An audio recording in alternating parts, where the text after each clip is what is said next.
ध्यान दो, मेरी बात का गलत अर्थ मत निकालना।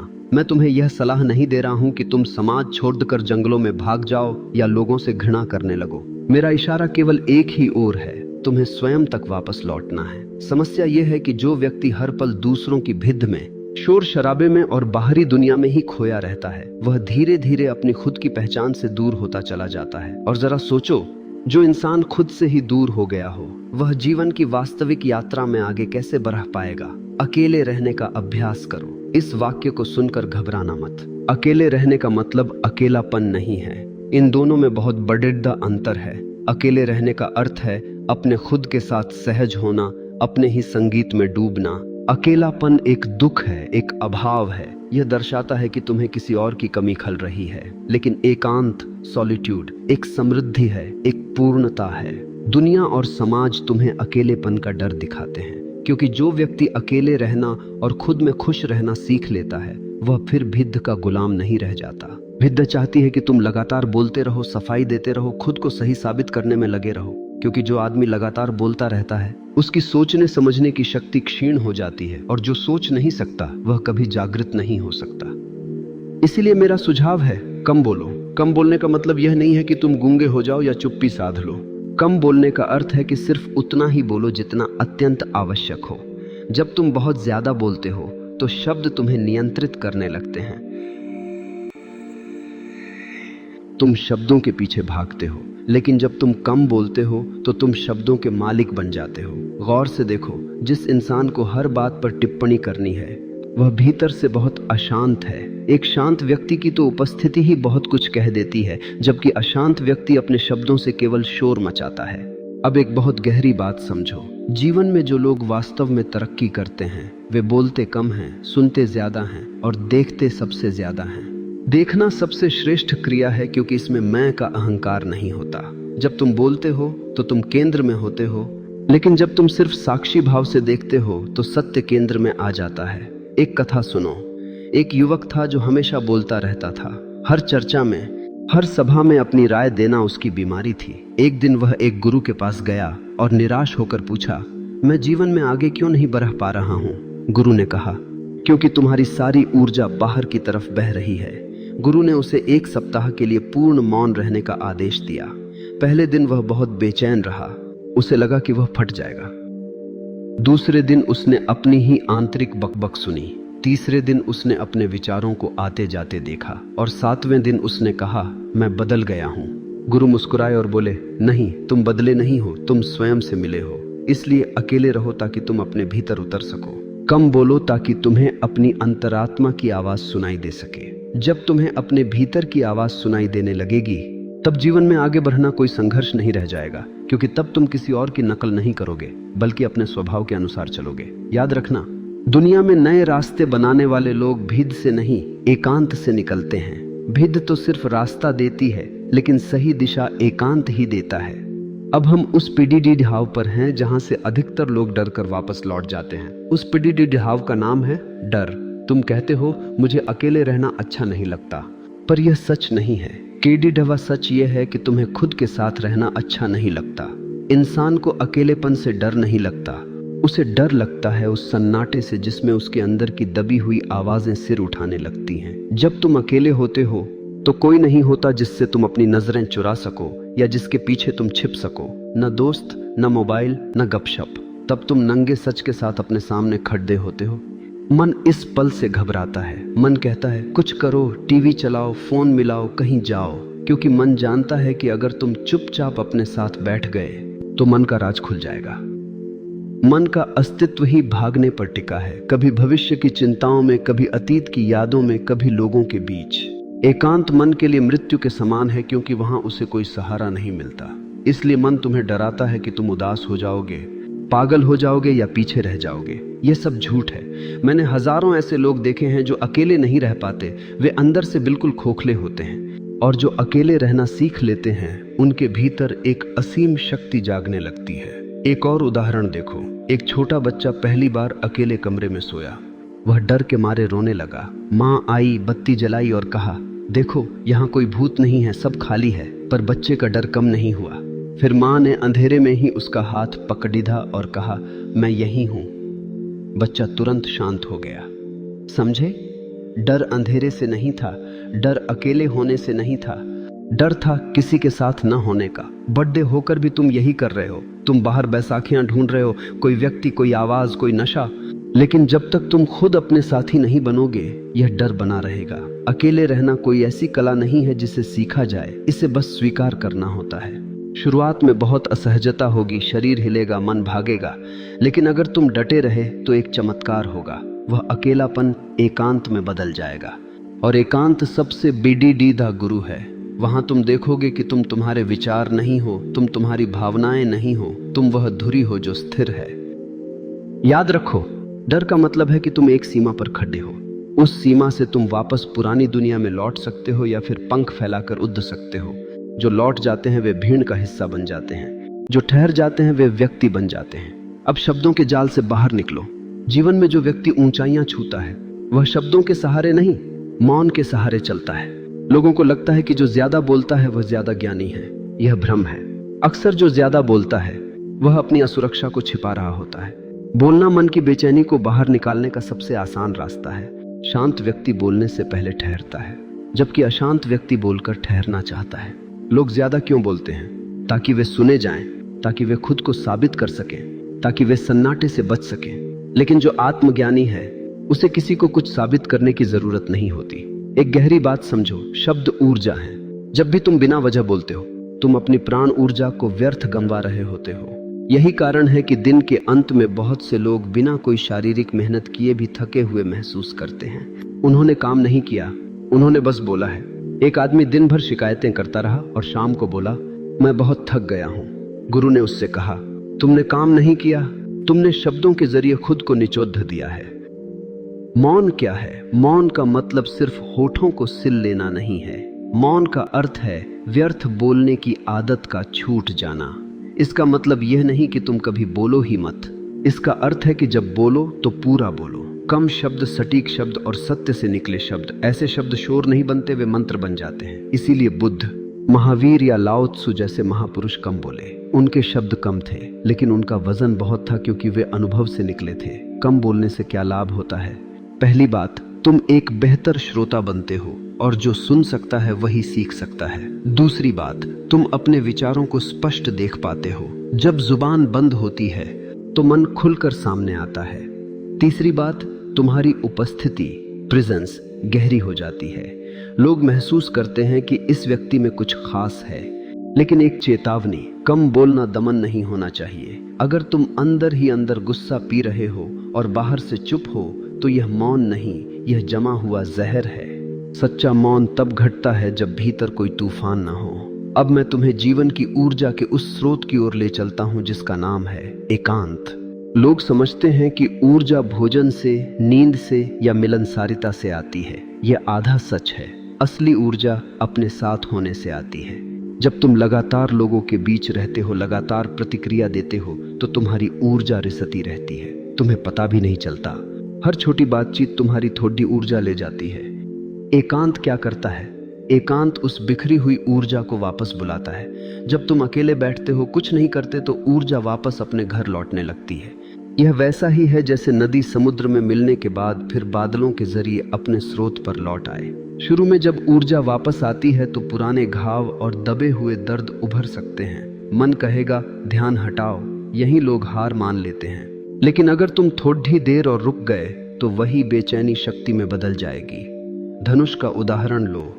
अगर धनुष की डोरी हमेशा तनी रहे तो वह ढीली पेडीडीडियाच जाएगी या धनुष टूट जाएगा। एक कुशल धनुर्धर उसे इस्तेमाल के बाद ढीला छोड़ देता है। एकांत तुम्हें ढीला छोड़ देने जैसा है। जो कभी ढीला नहीं पड़ता वह जीवन के तनाव में टूट जाता है। रचनात्मकता और एकांत का गहरा संबंध है। दुनिया की महान कविताएं, संगीत और विचार भिद्ध में नहीं जन्मे, वे सन्नाटे में उतरे हैं। सृजन भीतर से आता है और भीतर का दरवाजा तब खुलता है जब बाहर का शोर बंद होता है। पर लोग एकांत से डरते क्यों हैं? क्योंकि एकांत एक दर्पण है जो तुम्हें तुम्हारे असली रूप के सामने खड्डा कर देता है, और खुद को नंगा देखने का साहस बहुत कम लोगों में होता है। लेकिन यही साहस तुम्हें आगे ले जाता है। भीड़ में सुरक्षा होती है पर दिशा नहीं। दिशा हमेशा एकांत में मिलती है। जो अपनी दिशा नहीं जानता वह कितना भी तेज क्यों न दौड़े कहीं नहीं पहुंचता। अब मैं एक बहुत बड़े भ्रम को तोड़ने जा रहा हूं। तुम कहते हो मैं जीवन में आगे बढ़ना चाहता हूं, पर जरा रुक कर पूछो आगे किस दिशा में। अधिकतर लोगों के लिए आगे बढ़ने का मतलब है और ज्यादा पैसा, और ज्यादा शोहरत, और ज्यादा दिखना। मैं तुमसे कहता हूं यह आगे बढ़ना नहीं है, यह तो बस भिद्ध में तेज चलना है। आगे बढ़ना तेज चलना नहीं है, आगे बढ़ना सही दिशा में चलना है। भिद्ध तुम्हें गति दे सकती है पर दिशा एकांत देता है। लोग इसलिए थक जाते हैं क्योंकि वे दूसरों की मंजिल को अपनी मंजिल मानकर भागते रहते हैं। दूसरों की परिभाषा में जीने वाला कभी संतुष्ट नहीं होता। एक पहाड़ चढ़ने वाले का किस्सा सुनो। वह बहुत तेज था, सबसे आगे निकल गया, लेकिन थोड़ी देर बाद उसे एहसास हुआ कि वह गलत पहाड़ पर चढ़ गया है। अगर दिशा गलत हो तो तेज होने का क्या फायदा। असली प्रगति भीतर घटती है जब तुम कम प्रतिक्रियावादी हो जाते हो, जब तुम कम भयभीत होते हो, जब तुम्हारी दूसरों पर निर्भरता कम हो जाती है। यही असली उपलब्धियां हैं। ये किसी सर्टिफिकेट में नहीं दिखती, लेकिन यही तुम्हें मजबूत बनाती हैं। दुनिया ऐसे आत्मनिर्भर लोगों से डरती है क्योंकि उन्हें खरीदा या डराया नहीं जा सकता। कम बोलना और अकेला रहना तुम्हें आगे बढ़ने में कैसे मदद करता है। जो व्यक्ति कम बोलता है वह फालतू के विवादों में नहीं उलझता। उसकी ऊर्जा बचती है जो सृजन में लगती है। जो अकेला रह सकता है वह गलत संगत में नहीं फंसता। वह किसी के दबाव में गलत निर्णय नहीं लेता। वह स्वतंत्र निर्णय ले सकता है और जीवन में वही आगे बढ़ता है जो अपने फैसले खुद लेता है। आगे बढ़ने का मतलब ऊपर जाना नहीं बल्कि गहरा जाना है। जो ऊपर जाते हैं वे गिर सकते हैं, जो गहरे जाते हैं जद्दों की तरह वे स्थिर रहते हैं। जब तुम गहरे उतरते हो तो सफलता तुम्हारे पीछे आती है। जो सफलता के पीछे भागता है वह खुद को खो देता है। एक कड़ी ढहवा सच सुनो, दुनिया तुम्हें वास्तव में आगे बढ़ाते हुए नहीं देखना चाहती। वह चाहती है कि तुम उनके जैसे ही रहो। भिद्ध का नियम है अलग मत दिखो।